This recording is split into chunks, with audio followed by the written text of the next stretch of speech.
Before there were pots, pans, kitchens, or even simple clay bowls, ancient people still faced the same question we face every day.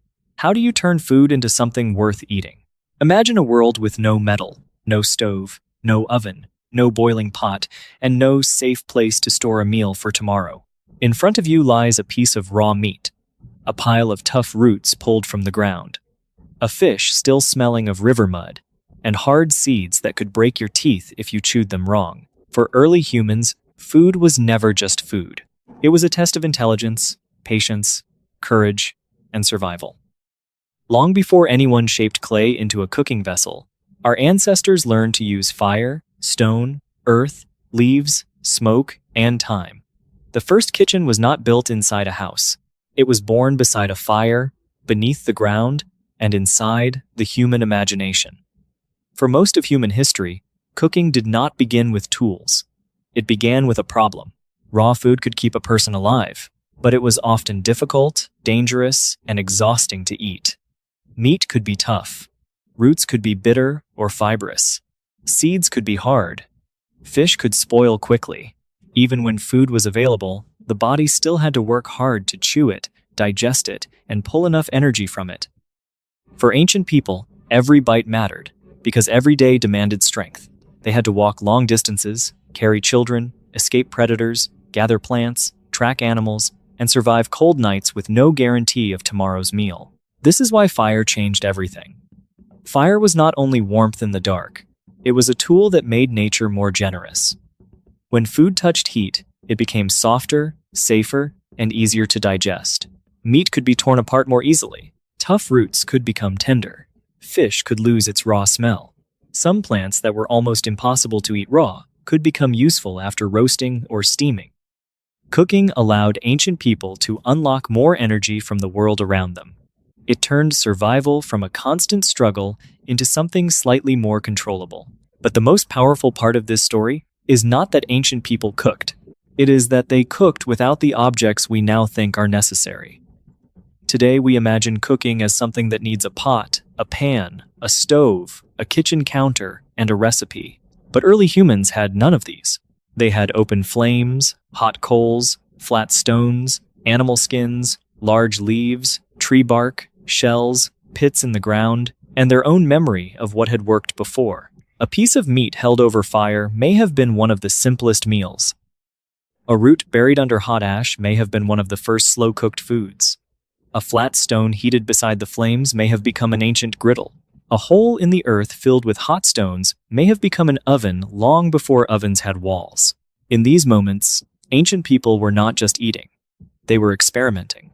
They were watching, testing, failing, remembering, and teaching one another. Cooking also changed the way humans gathered. A fire invited people to stay close. It created light in the night and a center for the group.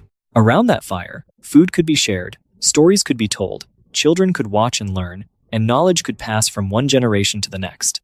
The first cooking methods were not only survival techniques, they were social rituals. A roasted meal was more than calories. It was safety, cooperation, memory, and belonging. So before we talk about pots and pans, we have to imagine something older and more powerful. A circle of ancient people gathered around glowing coals, using nothing but earth, stone, fire, and instinct. Their kitchen had no walls, but it fed families. Their tools were simple, but their thinking was brilliant. And from that first spark of cooking, a new kind of human life began. Once ancient people learned to control fire, the next question was simple, but life-changing. How close should food come to the flame? Too far away and nothing happened. Too close, and the outside burned while the inside stayed raw. This tiny distance between food and fire became one of humanity's first cooking lessons. Long before recipes, measurements, or kitchen tools, early humans had to read the color of coals, the sound of dripping fat, the smell of smoke, and the changing texture of food. Their eyes became their timers, their hands became their tools, their memory became their cookbook. The most direct method was roasting over an open flame. A strip of meat could be held on a branch, placed near glowing embers, or turned slowly above the heat. Fish could be laid near the edge of the fire. Shellfish could be placed close enough for heat to open them. Roots and tubers could be pushed into hot ash, where they slowly softened beneath a gray blanket of heat. This was not a perfect method. Food could burn. Smoke could sting the eyes. A careless movement could ruin a meal. But it worked. And for ancient people, working was enough. Then came one of the quietest inventions in the history of food, the hot stone. A stone lying near the fire could absorb heat and hold it longer than wood or air. A flat stone could become a surface for cooking. A round stone could become a stored piece of heat. A heavy stone could stay warm even after the flames had died down. In a world without metal pans, stone was the closest thing to a cooking tool that nature offered ready-made. Imagine an ancient camp at sunset. The fire is low. The flames have turned into orange coals. Beside them, flat stones have been heating for a long time. Someone places thin pieces of meat on the stone. The meat begins to hiss. Fat melts and spreads. The smell rises into the cool air. Someone else lays crushed seeds or plant paste on another warm surface, watching it firm into something closer to bread than raw grain. The stone is not a pan in the modern sense, but it does the same job. It separates food from direct flame, spreads heat more evenly, and gives people more control. This control mattered deeply. Direct fire was powerful but wild. Hot stone was calmer. It allowed food to cook without touching ash or burning immediately. It made small pieces easier to manage. It may have helped ancient people cook delicate foods that would fall apart over flames. It also allowed heat to be carried a little distance from the fire itself. A stone could be heated, moved, and used as a silent servant of the flame. Charcoal and embers also became part of the ancient kitchen.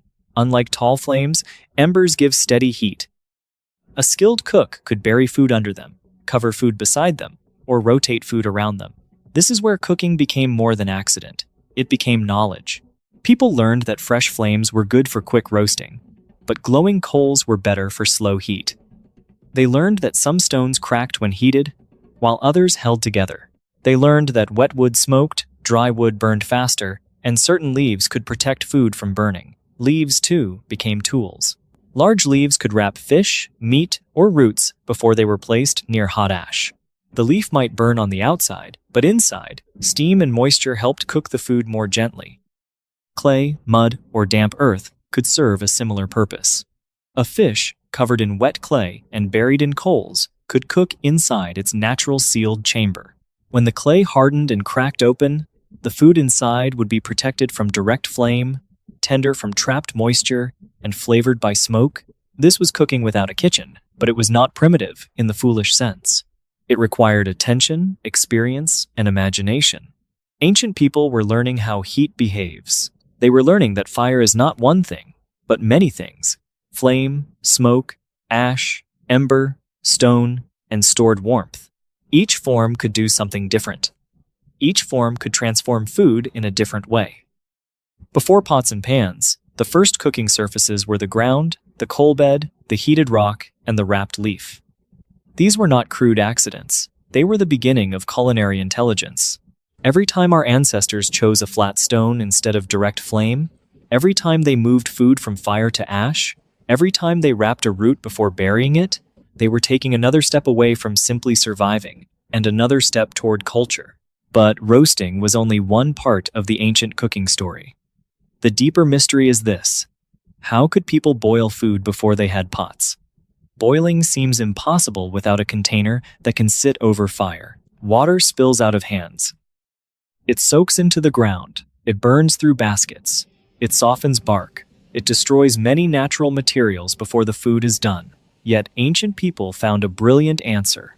Instead of placing water over fire, they brought fire into the water. They did this with hot stones. The method was simple in idea, but clever in practice. Stones were placed directly in the fire until they became extremely hot. Then, using sticks, wooden tongs, bark, or careful hands protected by leaves or hides, those stones were moved into water. The water might be held in a hollow in the ground lined with animal skin, a tightly woven basket sealed with clay or resin, a wooden bowl, a folded piece of bark, a large shell, or even the natural hollow of a stone. When the hot stones touched the water, they hissed. Steam rose. The water warmed. More hot stones could be added again and again until the liquid became hot enough to cook. This was not just a trick, it was a revolution. With stone boiling, ancient people could cook foods that roasting could not handle well. They could soften tough roots. They could make broth from bones. They could extract fat and nutrients from meat scraps. They could cook grains, seeds, and plants into softer mixtures. They could make food easier for children, older people, and injured members of the group to eat. A meal no longer had to be only something chewed from the fire. It could become something warm, soft, shared, and nourishing. Imagine a cold evening near a river. A group has gathered fish, roots, and small pieces of meat. Nearby, stones are glowing in the fire. A shallow pit has been lined carefully so it can hold water. One by one, hot stones are dropped in. The water trembles, then steams. The smell changes as food begins to cook. Children watch the stones move from flame to water like pieces of captured sunlight. To us, it may look simple. To them, it was mastery over nature. Stone boiling also shows how observant ancient people were. They had to know which stones were safe to heat, because some stones crack or explode when trapped moisture expands inside them. They had to understand timing. A stone too cool did little. A stone too hot could damage the container. They had to replace stones as they lost heat. They had to keep ash and grit from ruining the meal. This required skill, memory, and teaching. This method also changed what could be eaten. Many wild plants are unpleasant or too tough when raw. Some become more useful after long heating in water. Bones, tendons, and scraps that might once have been wasted could release flavor and nutrients into broth. In a difficult world, this mattered. Ancient people could not afford to waste food. Stone boiling helped them stretch every hunt and every harvest farther. And perhaps most importantly, boiling created a new kind of meal. Roasted meat is individual. A person can hold a piece and eat it alone. But a hot broth, a softened mash, or a shared stew invites the group to gather. It turns food into something communal. People wait together. They serve one another. They pass knowledge through hands and eyes.